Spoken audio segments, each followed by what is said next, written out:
विद्यार्थी मित्रांनो नमस्कार. सर्वांचं स्वागत आहे नायक अकॅडमीच्या ऑनलाईन प्लॅटफॉर्मवरती. आपलं परत मनापासून स्वागत आहे. आज आपल्याला जो टॉपिक डिस्कस करायचा आहे, टॉपिकचं नाव आहे ब्लड रिलेशन. यालाच आपण नातेसंबंध म्हणत असतो. ठीक आहे. वेळ न वाया घालता आपण टॉपिकला सुरुवात करूया. या टॉपिकवरती आयोग अनेक प्रश्न विचारताना दिसत आहे. नातेसंबंधामध्ये जर बघितलं तर आपल्याला माहित आहे आईकडील नाते, वडिलांकडील नाते, बायकोकडील नाते हे आपल्याला तिथं चेक करावं लागत असते.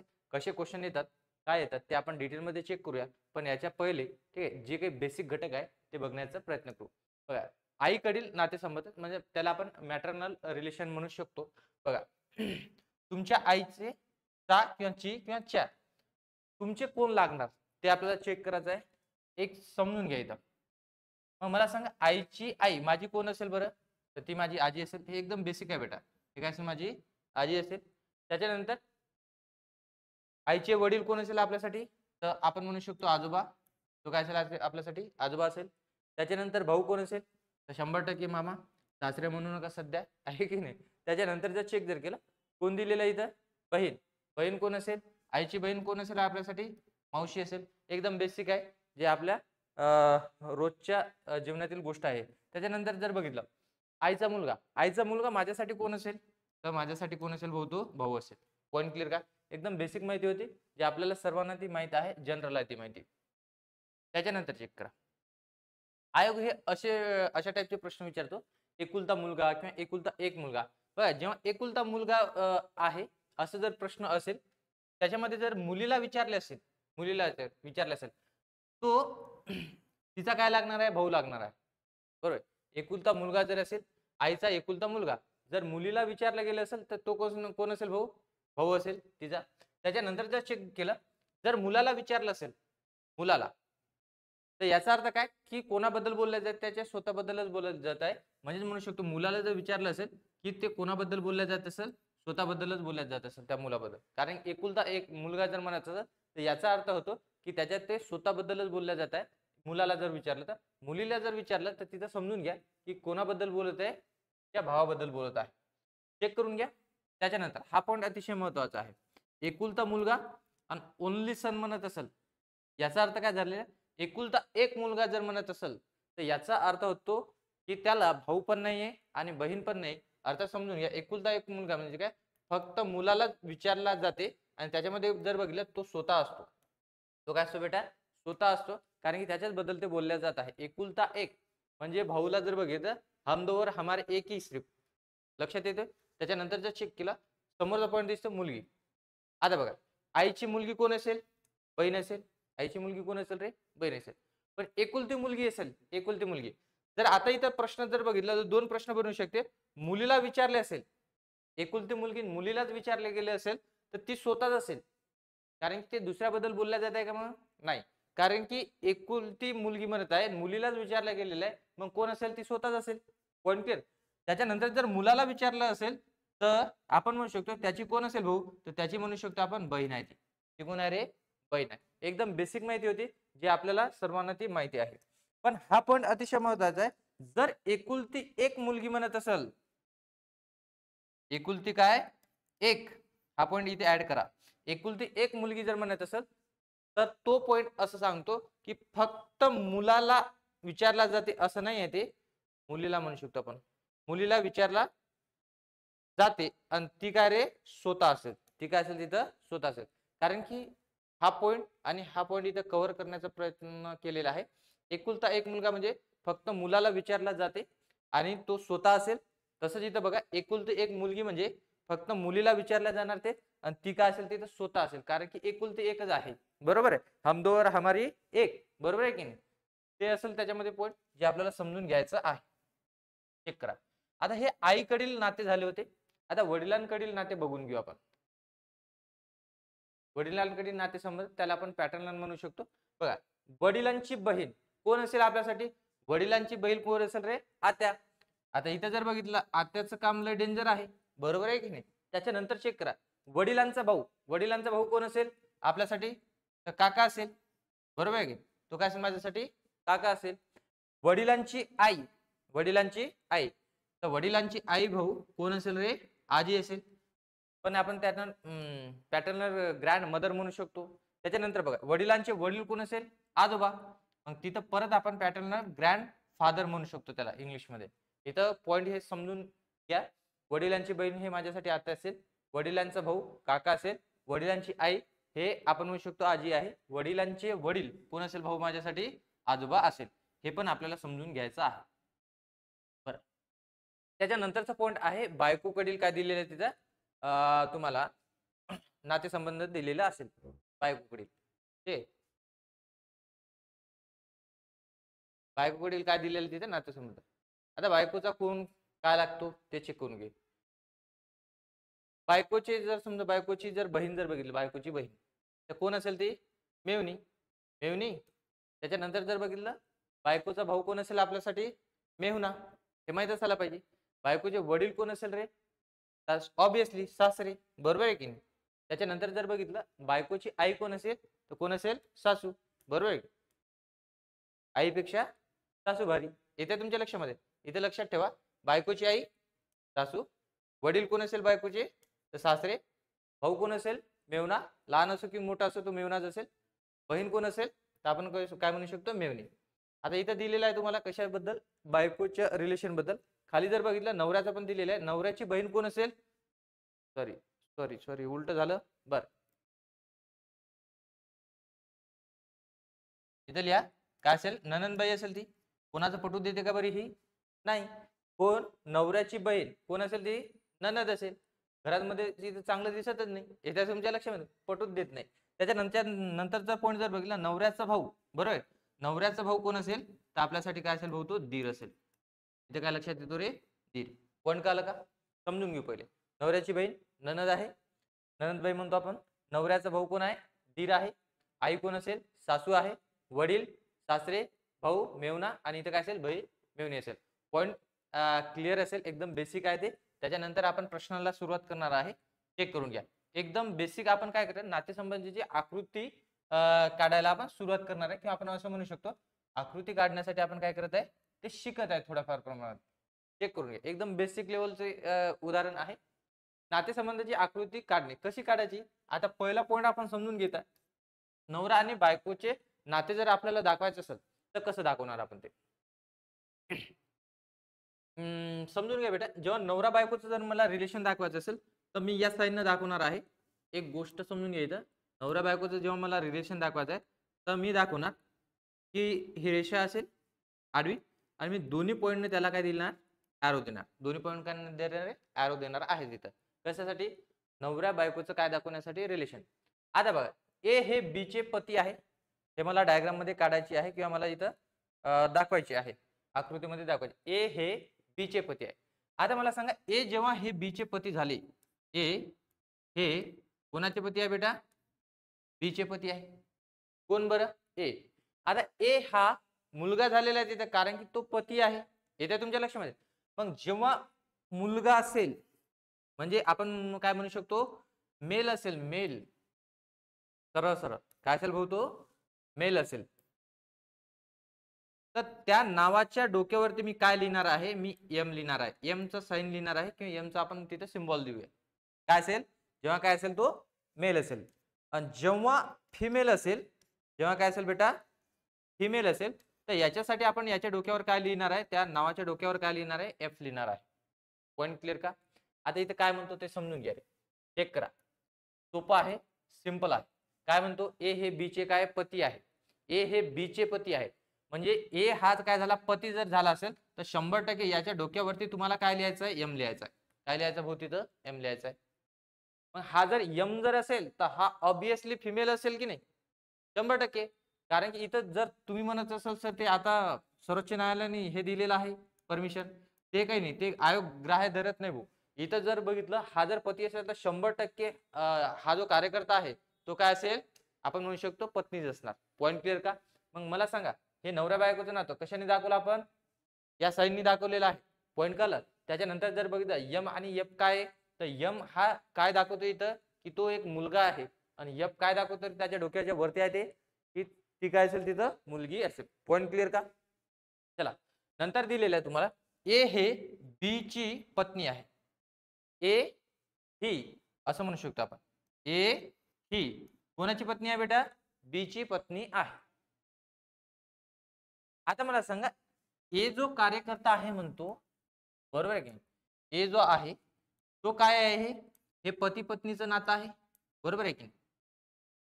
पण याच्यामध्ये काय म्हटलेलं आहे तुम्हाला, की ए ही बी ची पत्नी आहे. याचाच अर्थ असं झालेला आहे, की ए माझ्यासाठी कोण असेल, ए माझ्यासाठी फिमेल असेल, बरोबर आहे. ए माझ्यासाठी काय असेल रे, फिमेल असेल. जर ए फिमेल जर असेल तर 100 नाही 200% बी हे माझ्यासाठी काय असेल, तिथं मेलच असेल. म्हणजे याला जर बघितलं पदवी भेटलेली आहे कोणाला, बीला. ए ही बी ची पत्नी जर असेल तर हा 100% नवरोबा झालेला आहे तिथं. येते तुमच्या लक्षामध्ये. चला समोर जाऊया आपण. एवढं तुम्ही लिहून घेसाल व्यवस्थित. बघा, ते झाले होते पती पत्नीचे नाते किंवा आपण नवरा बायकोचे नाते म्हणू शकतो तिथं. त्याच्यानंतर तुम्हाला दिलेलं आहे आई वडिलांपासून मुला मुलींचे काय दिलेले आहे तिथं नाते. आता बघा, जेव्हा आपण आई वडिलांचं मुला मुलींचं नातं सांगायचं असेल तेव्हा काय करायचं, आई वडिलांना आपल्याला वरच्या लेवलला ठेवायचं आहे. म्हणजे वरच्या बाजूला आपल्याला कोणाला ठेवायचं आहे, आई वडिलांना ठेवायचं आहे. चेक करून घ्या. जेव्हा आई वडील मुला मुलांचं नातं दाखवायचं आपल्याला, तेव्हा मला काय करायचं आहे, आई वडील हे कुठं असेल माझ्यासाठी, आई पप्पा बाबा, बरोबर आहे, वडील हे कुठं असेल, वरच्या दिशेने असेल. त्याच्यानंतर जर बघितलं तर त्याच्या नंतर खाली आपण मुलगा किंवा मुलगी असं लिहू शकतो. मुलगा किंवा काय असेल इथं, मुलगी. पॉइंट क्लिअर का? आता मला एवढं सांगा तुम्ही, इथं आपण कशाचा वापर केलेला आहे, एक गोष्ट समजून घ्या. जसं आपण नवरा बायको मध्ये या साईनचा वापर केला होता, बरोबर आहे. तसंच इथं लक्षात ठेवायचं, आई वडील आणि मुलगा मुलगीमध्ये काय दाखवायचं आपल्याला, तर हा ॲरो दाखवायचा ते पण खाली, बरोबर आहे. उभी एक रेषा दाखवायची, बस एवढंच दाखवायचं भाऊ. आता मला समजून सांगा तुम्ही, की आई वडीलला जेव्हा आपण वरती ठेवतो तर मुलगा किंवा मुलगी जर असेल तर ते 100% काय असेल, खालीच असेल. Point clear. ह्या ॲरोने आपण काय दाखवणार, त्यांना खाली दाखवणार आहे. चेक करून घेऊ आपण उदाहरण काय दिलंय. ए हे बी चे वडील आहे. कोण बरं, ए. कोणाचे वडील आहे, बी चे. ए हा जो कार्यकर्ता आहे तो कोणाचा वडील आहे म्हणते, बीचा आहे. पॉइंट क्लिअर का? कोण, ए वडील आहे. मग ए जर वडील जर असेल तर 200% याचं जेंडर काय झालेलं आहे भाऊ, सांगा जेंडर काय असेल रे इथं. तर ए माझ्यासाठी काय झाला, मेल झाला. ए माझ्यासाठी काय झाला रे, मेल झाला. कारण की वडील आहे म्हणते. पॉइंट क्लिअर का? पण इथं एक लक्षात येते, की ए हे बी चे वडील आहे. पण बी चे जेंडर कळालं का आपल्याला, की मुलगा आहे की मुलगी आहे. बी हा जो कार्यकर्ता आहे, कार्यकर्त्यानी आहे, तो मुलगा आहे की मुलगी आहे हे कळालेलं आहे का, नाही. मग जर आपल्याला जेंडर याचं समजलं नसेल, कळालं नसेल, तर इथं याच्या डोक्यावर काही लिहून फायदा नाहीये. म्हणजे तो एक तर मेल लिहा किंवा फिमेल लिहा असं सध्या काही लिहिण्याची गरज नाही. जेव्हा त्याचं जेंडर कळेल आपल्याला तेव्हा आपण त्याच्या डोक्यावरती देऊन देते, की तो मेल आहे की फिमेल आहे. पण लक्षात एवढंच येते आपल्याला, की ए हा वडील आहे कोणाचा, बीचा. तर ए जो कार्यकर्ता आपण वरती लिहिणार आहे, कारण की वडील असेल आई असेल आपण त्यांना वरच्या बाजूला ठेवणार आहे. आणि त्याच्यानंतर मुलगा असेल मुलगी असेल त्यांना काय करणार आपण, खालच्या बाजूला लिहून देणार आहे. पॉइंट क्लिअर इथपर्यंत. चला, ए हे बीची आई आहे किंवा समजा ए ही बीची आई आहे असं म्हणू शकतो आपण. ए ही बीची काय रे, आई आहे. कोण बरं, ए. कोणाची आई आहे हे, आपण म्हणू शकतो बीची आई आहे. कोण आहे आई, तर ए आहे. मग ए जर बी ची आई जर असेल तर 100% याच्या डोक्यावर काय येणार आहे भाऊ, परत इथं जर बघितलं इथं काय येणार आहे, एफ येणार आहे. फिमेल आहे ते. आई जर असेल तर ते काय असेल, फिमेल असेल.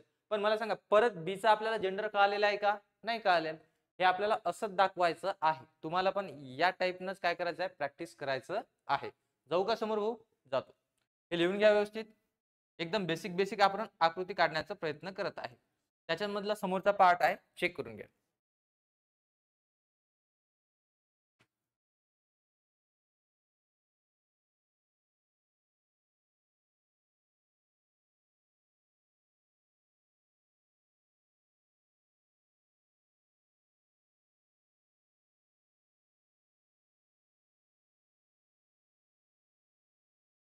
बरं.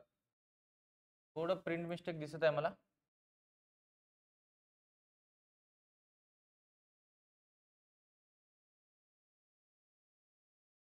आपण असं म्हणू शकतो,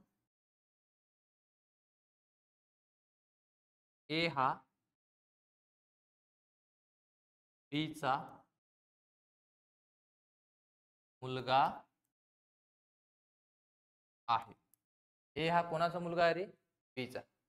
आता एक गोष्ट समजून घ्या इथं, जर ए हा बीचा मुलगा जर असेल, ए मुलगा आहे म्हणते, मुलगा जर असेल तर त्याला आपण खाली ठेवणार आहे. कोण? ए. कोणाचा मुलगा आहे बेटा तो? बीचा आहे. म्हणजे बी कुठं असेल बेटा? वरती असेल. मग बी एक तर आई असू शकते किंवा काय असू शकते? वडील असू शकते. पण एक्झॅक्ट सांगितलेलं आहे का आपल्याला की कोण आहे ते? नाही. पण आपल्याला एक जेंडर त्यांनी सांगितलेला आहे की ए जो हा कार्यकर्ता आहे ए, ठीक आहे, तो कोणाचा मुलगा आहे म्हणते? तो मुलगा आहे म्हणते बीचा.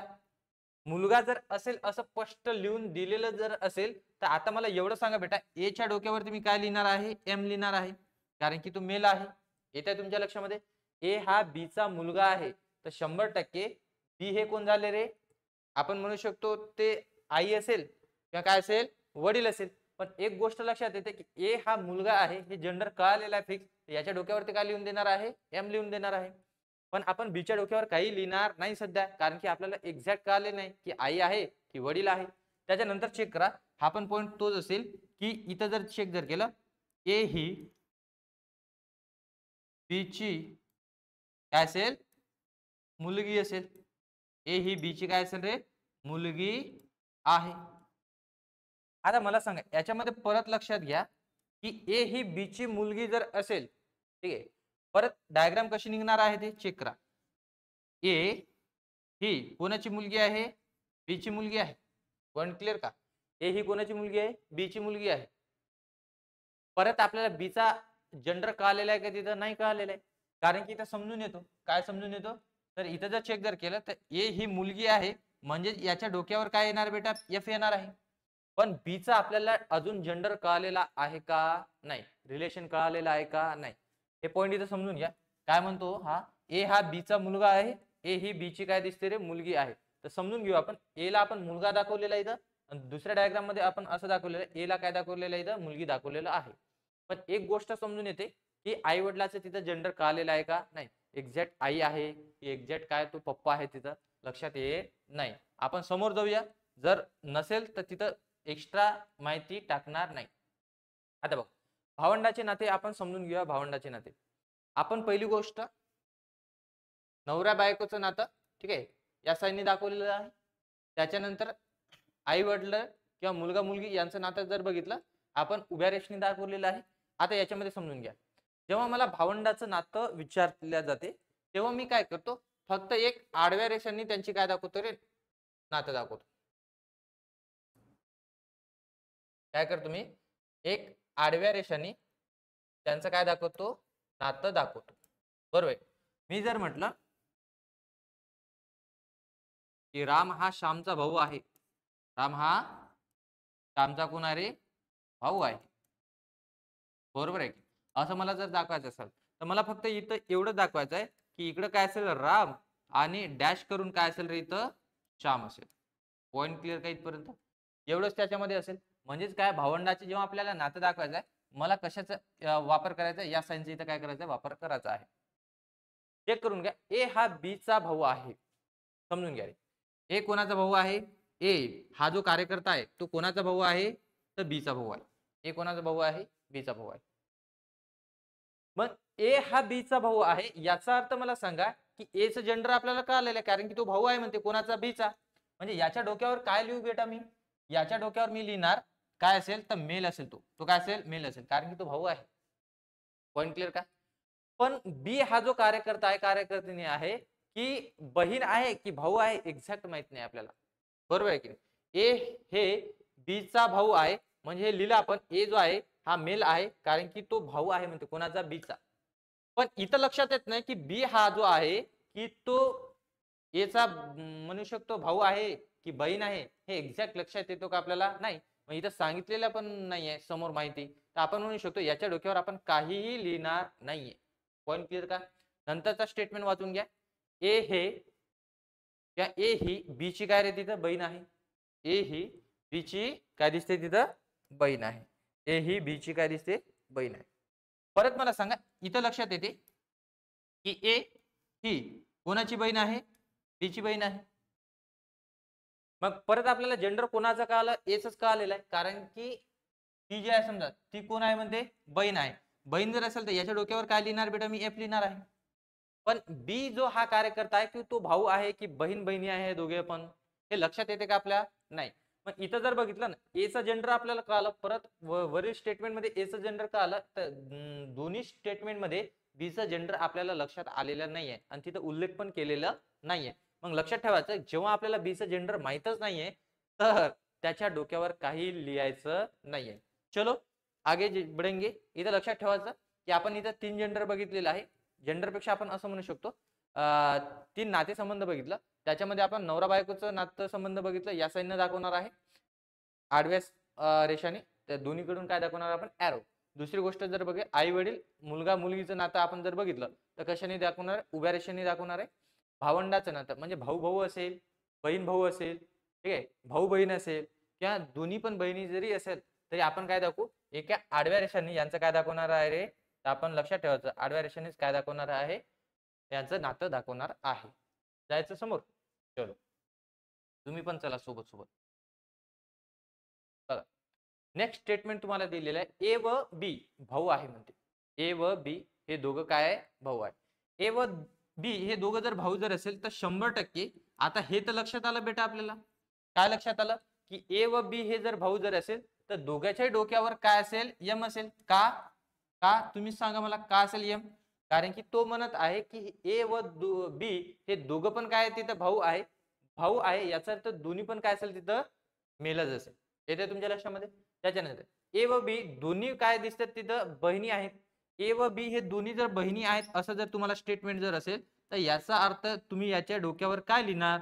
तर एकच लिहिणार भाऊ, एफ. आणि इथं पण काय असेल रे? तो पण काय असेल? एफ असेल.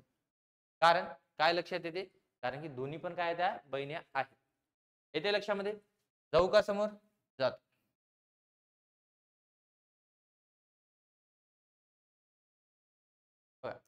थोडं आपण बेसिक मध्येच आहे, थोडं वेगळ्या प्रकारचे आपण सेंटेन्स घेण्याचा प्रयत्न केलेला आहे. ए व बी हे ए व बी हे चे अपत्य आहे. म्हणजे कोणाचे अपत्य आहे? तर आपण म्हणू शकतो सी चे अपत्य आहे. आपण इथं ठीक आहे, काय म्हणू शकतो? सी चे काय रे ते अपत्य आहे. कोण? अपत्य म्हणजे काय? लेकर आहे, चिल्ड्रेन आहे. कोण? ए व बी. मग मला सांगा भाऊ, याची जर डायग्राम जर काढायची असेल, सी चे अपत्य आहे म्हणजे सी हे कुठं असेल आपलं? वरती असेल. याची बाजू काय असेल? वर असेल. त्याच्यानंतर जर चेक जर केलं, ती काय असेल रे? वरच्या बाजूला असेल, कारण की ते वडील असेल किंवा आपण काय म्हणू शकतो? आई असेल. पण याच्यामध्ये एक लक्षात येते की ए व बी, ठीक आहे, हे जे आहे समजा सी चे अपत्य आहे, अर्थात आपल्याला लक्षात येते की ए आणि बी हे काय असणार? शीच्या खाली असणार. मग मला सांगा, काही कार्यकर्ते जे आहे समजा मी त्यांना असं शिकवत असतो की सी ला वर ठेवा आणि ए व बी जे आहे समजा हे खाली लिहा. मग ते डायग्राम कशी काढतात? हे सी असे घेतात ते, त्याच्यानंतर जर बघितलं ए असं घेतात, त्याच्यानंतर बी ला इथं घेतात ते. येते काय लक्षामध्ये? असं काही कुटाने करण्याची गरज नाही आहे भाऊ. किंवा काही कार्यकर्ते जर बघितलं तर आपण म्हणू शकतो जर सी आणि इकडे जर मम्मी आणि डॅडी जर दिलेले असेल इथं डी, इथून एकाला दाखवतात ए ला आणि इकडे बी ला दाखवतात आणि मम्मी पप्पाला दोघांना वेगळं करून टाकतात. असं काही करू नका सध्या. इथं चेक जर केलं तर ही डायग्राम एवढीच निघणार भाऊ. बघा सी चे अपत्य आहे. कोणाचे आहे रे? सी चे. कोण? ए व बी. मग ए व बी जर सी चे अपत्य जर असेल तर 100% ए आणि बी इथं जर बघितलं भावंडाचं नातं असेल त्यांचं. बहीण भावाचं असेल, भाऊ भाऊचं असेल, बहीण भावाचं असेल. येत्या काय लक्षामध्ये? मग लक्षात येतो ना की बीचं जर समजा ए बहीण किंवा भाऊ जर असेल आणि एचे वडील जर एचे वडील किंवा आई जर म्हणू शकतो आपण सी जर असेल तर हे आपण असं दाखवू शकतो. क्लिअर आहे तो पॉईंट? आता तुम्ही म्हणत असाल सर आम्हाला हे असं दाखवायचं आहे, सी घ्यायचा इथं, त्याच्यानंतर इथं बी घ्यायचं आहे, त्याच्यानंतर इथं ए घ्यायचं आहे, काही हरकत नाही. तर तुमची वही आहे, तुमची तुम्हाला ते प्रॅक्टिस करायचं आहे. तुम्ही कसं जरी लिहिलं तरी ते करेक्टच आहे.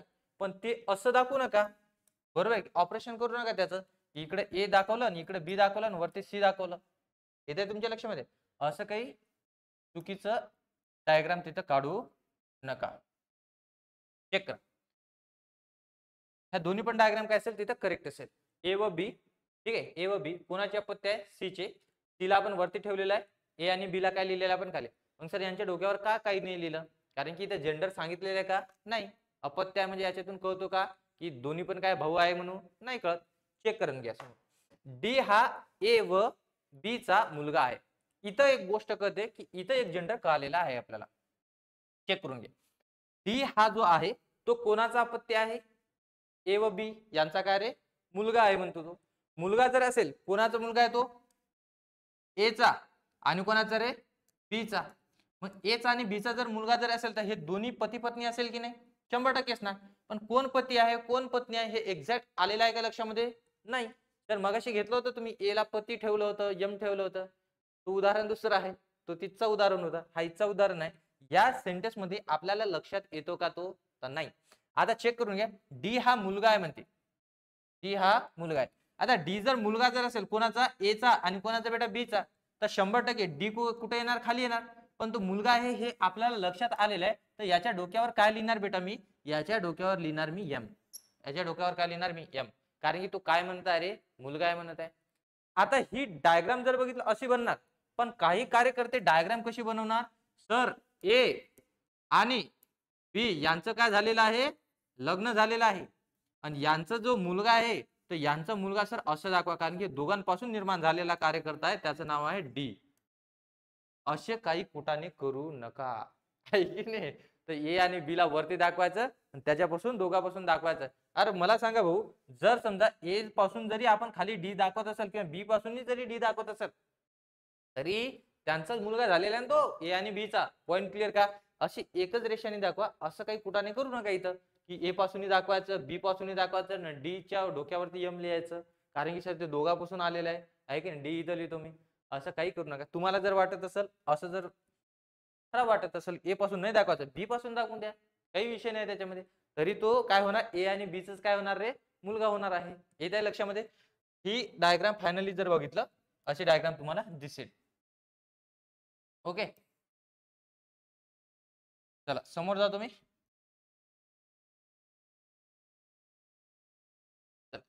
आता हे दोन स्टेटमेंट आपल्याला दिलेले आहेत, त्यांना आपल्याला मर्ज करायचं आहे. डायग्राम कशी निघणार ते फक्त लक्ष देऊन पाहण्याचा ऐकण्याचा प्रयत्न करा. ठीक आहे? मस्त मजा घेत तिकडे व्हिडिओ बघायचं भाऊ, व्यवस्थित काही ताण नाही घ्यायचं. बरोबर आहे? डोक्यावर टेन्शन असू द्यायचं नाही. म्हणजे मजेत तिकडे व्हिडिओ बघायचं, म्हणजे असं नाही करायचं की तिकडे तुम्ही पत्ते घेऊन बसले, पाटल्या घेऊन बसल्या, असं बिलकुल करायचं नाही. एकदम चिल्ड मध्ये तिथं काय करायचं? बघण्याचा प्रयत्न करा. ए ही सी ची काय रे? आई आहे. समजून घ्या रे. कोण? ए. कोणाची आई आहे? सी ची. बरोबर आहे की नाही? ए ही जी आहे समजा कोणाची आई आहे? सी ची. मग सी हा एक तर मुलगा असेल किंवा मुलगी असेल. पण ए ही आई आहे. आई जर असेल तर आपण कुठं लिहिणार आहे? वरच्या बाजूला लिहिणार आहे. मग आई हे जर आहे आपल्याला 100% कळालेलं आहे भाऊ, तर याच्या डोक्यावर मी काय लिहिणार रे? याच्या डोक्यावर लिहिणार मी एफ.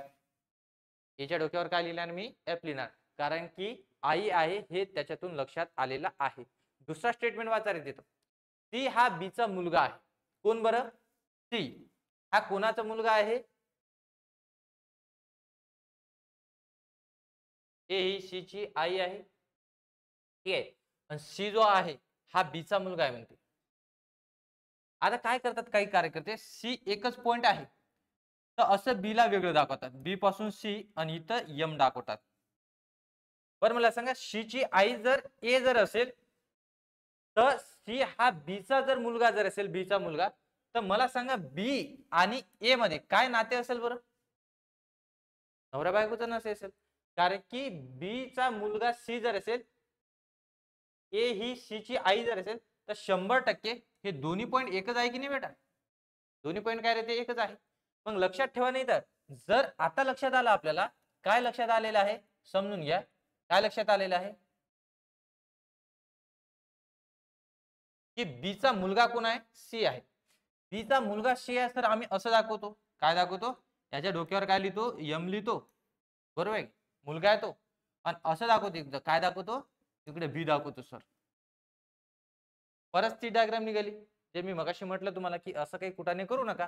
पण एक गोष्ट समजून घ्या बेटा, याच्यामध्ये इथं जे चेक जर केलं ना, जर सी मुलगा असेल बी चा, तर 100% ए आणि बी मध्ये नातं काय असेल? तर नातं एवढंच असेल की यांचं नातं काय झालं रे? नवरा बायकोचं नातं झालेलं आहे. मग मला सांगा, जो आपला बी कार्यकर्ता आहे तो ए चा कोण झाला? तर तो 100% कोण झाला? पती झाला बेटा. काय झाला तो पती झाला. कारण इथं लक्षात येते, काय लक्षात येते, पहिलेच म्हटलेलं आहे की सी ची आई कोण आहे, ए आहे. त्या ए ही सी ची कोण आहे, आई आहे. जर आई असेल आणि सी जर हा बी चा मुलगा जर असेल तर 100% लक्षात येतो की सी मुलगा झाला कोणाचा, बी चा, आणि याचा पण ऑलरेडी मुलगा येतो. याचं इथं लक्षात येतो की एचं जेंडर ऑलरेडी आपल्याला एफ का आलेला आहे, म्हणजे आई आहे म्हणून. तर हा 200% काय असेल बेटा, बी. पप्पा असेल, फादर असेल, डॅडी असेल. येते तुमच्या लक्षामध्ये. म्हणजे इथं एक गोष्ट लक्षात येते सर, की हा जो कार्यकर्ता इथं बी तुम्हाला दिसत आहे तो कोण असेल, माझ्यासाठी मेल असेल. येते तुमच्या लक्षामध्ये.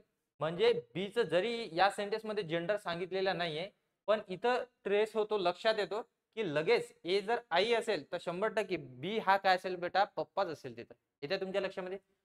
एवढी डायग्राम आपल्याला मर्ज करता आली पाहिजे. एकदम बेसिकची डायग्राम होती. जमलं नसेल तर परत व्हिडिओ तो बघा, ठीक आहे, आणि समजून घेण्याचा प्रयत्न करा. कारण की याच्या नंतर जर बघितलं आपल्याला याच्यापेक्षा चांगले गणित येणार आहे, उदाहरण येणार आहे, ते करून घ्या. आपण काय करूया आता, याचा लेवल नुसार याचे गणित समजून घेण्याचा प्रयत्न करू. 1 मिनिट.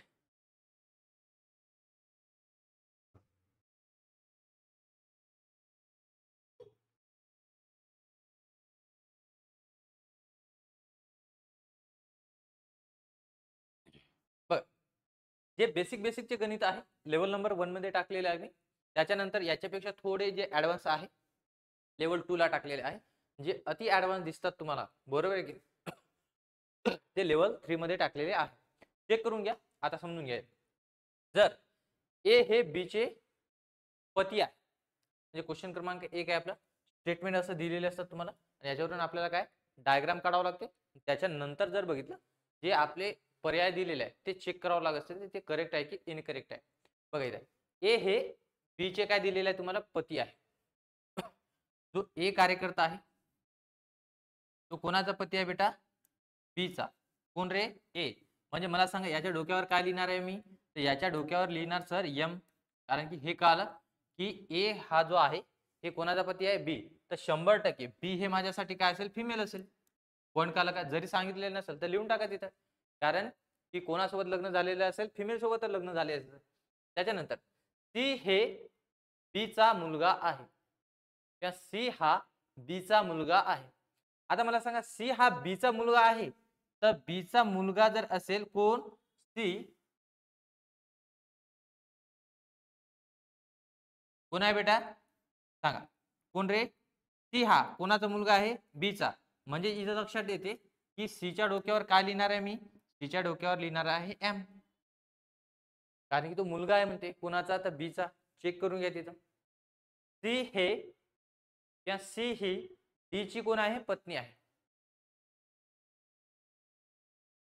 सी हे बी चा मुलगा आहे, आणि त्याच्यानंतर दिलेला आहे सी ही डी ची पत्नी आहे. रॉंग झालं रे हे, स्टेटमेंट चुकीचा आहे हा. सी ही डी ची पत्नी आहे. चेक करून घेऊ ते आपण, उदाहरण करेक्ट दिलेलं आहे की नाही. टायपिंग मिस्टेक असू शकते तिथं.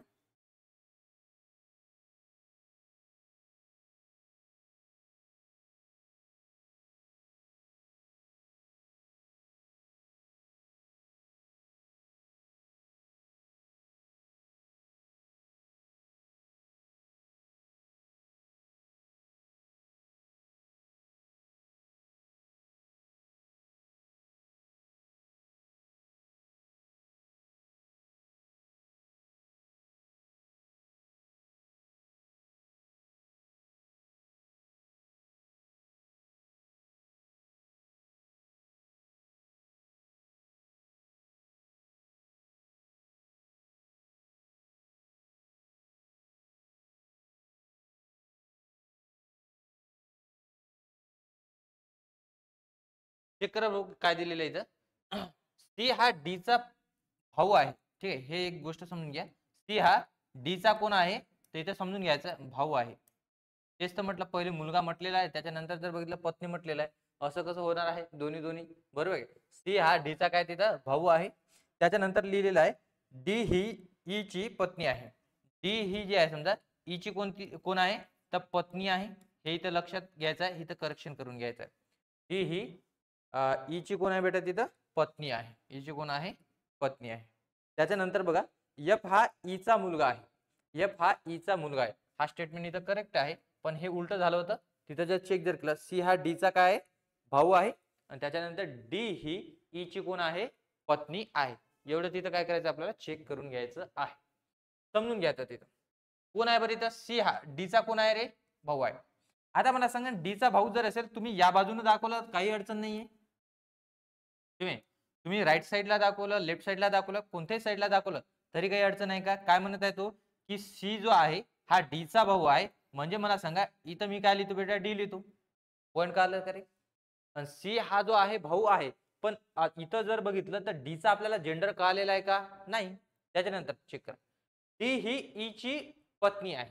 आता ह्या एक गोष्ट इथं लक्षात आली की डी जो हा नाऊन आहे तो काय म्हणते की कोणाची पत्नी आहे बेटा ते तर ईची कोण आहे पत्नी आहे कोण तर डी. डी जर पत्नी जर असेल तर याच्या डोक्यावर काय लिहिणार मी तर याच्या डोक्यावर लिहिणार मी एफ. नवरा बायकोचं नातं आहे, पती पत्नीचं नातं आहे, म्हणून मी कोणत्या एरोने दाखवत आहे जे दोन्ही साईडला एरो दिसतात त्यांनी मी दाखवत आहे. पॉईंट कळाला का. आता मला सांगा डी जर पत्नी जर असेल तर 200% ई माझ्यासाठी काय असेल बेटा पती असेल. पती जर असेल तर याच्या डोक्यावर काय लिहिणार आहे आपण याच्या डोक्यावर लिहिणार भाऊ एम. याच्या डोक्यावर काय लिहिणार रे एम लिहिणार आहे. चला समोर जातो. एफ हा ईचा मुलगा आहे. एफ जो आहे म्हणते तो कोणाचा मुलगा आहे म्हणते ईचा. दाखवू का खाली इथं जर चेक जर केलं तर समजून घ्या काय म्हणतो तो तर कोण आहे बेटा तो एफ. कोणाचा मुलगा आहे ईचा. ईचा मुलगा आहे कोण रे एफ. मुलगा आहे हे स्पष्ट कळालेलं आहे, तर याच्या डोक्यावर आपण एक पॉईंट दाखवू शकतो की सर याच्या डोक्यावर तुम्ही काय लिहून टाका एम लिहून टाका, म्हणजे आमच्या लक्षात आलेला आहे तो की तो काय रे तिथं मुलगा आहे. पॉईंट क्लिअर का. आता इथं जर बघितलं फायनल डायग्राम जर बघितलं फायनल डायग्राम ही अशी निघालेली आहे बरोबर आहे. आता याच्यावर तुम्हाला काही स्टेटमेंट दिले असेल खाली बरोबर आहे, ते आपल्याला चेक करून घ्यायचं आहे. चेक करून घ्या. एक्साइज मे 2017 ला एएसओ ला पण विचारलेला आहे. टी हा एमचा भाऊ आहे. सॉरी इथंच प्रश्न घेतलेला आहे बघा चेक करून घ्या. तो दुसरा क्वेश्चन आहे बघा. तर ए चे ईशी नाते काय. ए चे ठीक आहे कोणाशी ईशी नाते काय.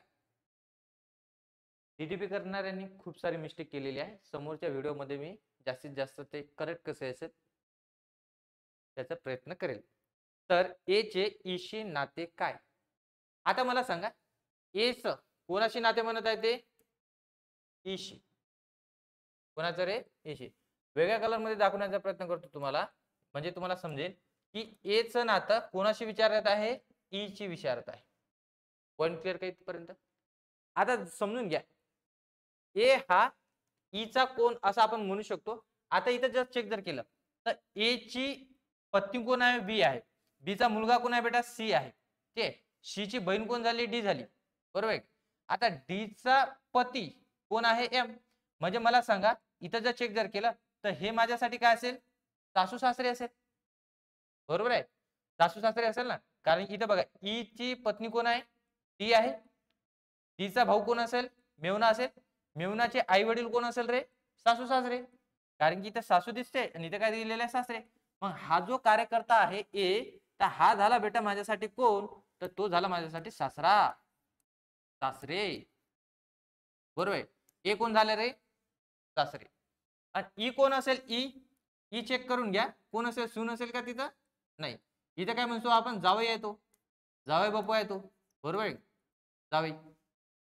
इथे तुमच्या लक्षात मग सर त्याचा आन्सर जावई असणार ए चे ईशी नाते काय तर की सासरे असणार. तर समजून घ्या इथं नाव कोणाचं आलेलं आहे बेटा सुरुवातीला स्टार्टिंगला नाव कोणाचं आलेलं आहे ते चेक करून घ्या. नाव कोणाचं आलेलं आहे एच. ज्याचं नाव स्टार्टिंगला त्याचं रिलेशन स्टार्टिंगला, म्हणजे इथं जर म्हटलं मी ए हा ए ईचा कोण आहे तर सासरे आहे. कोण आहे सासरे आहे. पॉइंट क्लिअर का इथपर्यंत. ए हा ईचा कोण आहे तर तिथे बेटा तो सासरे आहे हे गोष्ट लक्षात असू द्या. इथे तुमच्या लक्षामध्ये, कारण की ज्याचं नाव पहिले, कोणाचं नाव आलेलं आहे पहिले, याचं, तर याचं रिलेशन बेटा पहिले, सासरे बुवा हे काय येणार पहिले, त्याच्यानंतर काय असेल रे, जावई असेल. पॉईंट क्लिअर का? इथे तुमच्या लक्षामध्ये. चला, इथं तुम्हाला काही एक्झाम्पल दिलेले आहे, जो एक्सरसाइजला विचारला गेलेला आहे. बघा, आता हा जो एक्झाम्पल आहे हे तुम्हाला सोडवायचा आहे आणि मला काय करायचं आहे, जो आपला व्हिडिओ युट्यूबला आहे याच्या कमेंट बॉक्समध्ये हे मला काय करा, तुम्ही याचा आन्सर सांगण्याचा प्रयत्न करा. ठीक आहे, इथे थांबूया. जय हिंद, जय महाराष्ट्र.